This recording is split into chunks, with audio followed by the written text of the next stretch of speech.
Thank you, Mr. Chairman. Mr. Pompeo, I'd like to look at your record on human rights a little closer. Next Monday is the 5th anniversary of the Patriots' Day marathon bombing in Boston. It, of course, was a horrific day in our history, and it was something that proved once again that we are Boston strong. But following those attacks, you falsely alleged that American Muslim leaders were, quote, potentially complicit in violent acts for failing to speak out, even though the American Muslim community and its leaders had already condemned that attack. Because words matter, Mr. Pompeo, I have to ask you, do you believe that your statements falsely accusing American Muslim leaders of being complicit in the Boston Marathon attacks exemplifies the kind of moral leadership that our country should have in the post of Secretary of State? Senator, I think I answered this for you yesterday. I'm happy to do it here again. I'll answer the same way. I felt then and feel now that everyone has a responsibility to speak out about these terror attacks. The threat from extremist terror around the world remains in spite of all the good efforts and all the resources that have been provided. That's what I was speaking to that day in the aftermath of the attacks to which you referred, those horrific attacks. That's what I was speaking to. It is true that many leaders spoke out about it. I'm not sure that we ever get to a point where it's enough. And when I said to Senator Booker yesterday, I'm happy to share with you as well.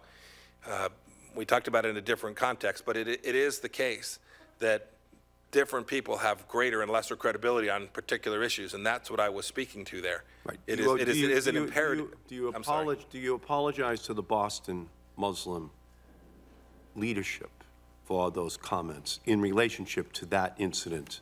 Do you apologize to them? Senator, it was not my intention in any respect to suggest that they were part of the chain of events that led to the attack. That wasn't my point at all. In your opinion, were they complicit? Senator, my statement is clear. We are all, to the extent we are silent, to the extent we don't respond to these, to the extent we don't make sure that our educational systems, whether they're... Well, that's what I'm asking you. This is it. We all are, Senator. The Boston Muslim community came out and condemned it. Senator, is there any way in your mind that they are complicit? Senator, to the extent they condemned the attacks, they did what it was that I think we all have the responsibility to do.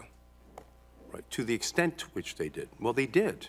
Oh, then yes, Senator. Then yes, I'm happy that they did that. I think that's a good thing. I think it decreases the risk that an event like this is ever likely to happen again. Yeah. Well, you're being nominated for the position of Secretary of State, and of course the Rohingya are largely Muslim. Yes. And the Burma military are engaged in a vicious destruction of this culture. And this brutal campaign has already driven over 600,000 Rohingya survivors to Bangladesh.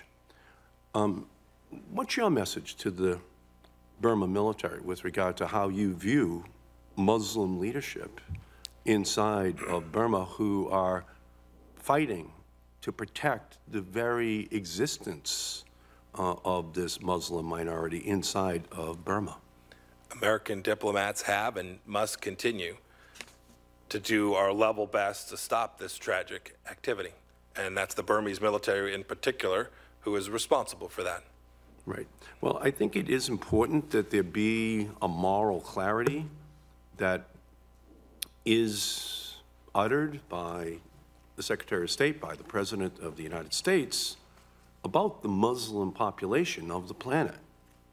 You know, leaving an impression that somehow or other they are less entitled to full protection or respect for their commitment to human rights, I'm afraid says to those who wish to use the Muslim population as an excuse for actions that would otherwise be condemned is something that the United States leadership and you as Secretary of State potentially have to be responsible for dispelling on an ongoing basis.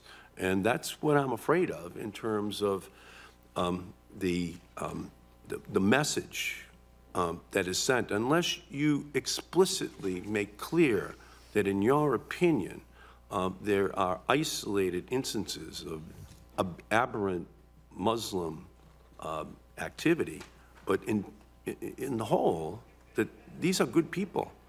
They're religious people, and they have to be given all the full protections that every other religion and people are given. And that's your responsibility. Senator, I agree with you. I'm happy to say that. I agree it is a tiny fraction. I think I've said that previously publicly as well. No one's brought that forward today. Perhaps I should have done so myself, but I agree. I agree with almost everything you just said there. It may be everything, but I'd need to go grab the record. With respect to treating them each with the individual dignity they deserve and to treating their faith in that way, I'm with you, Senator. Thank you, Mr. Chairman. I do.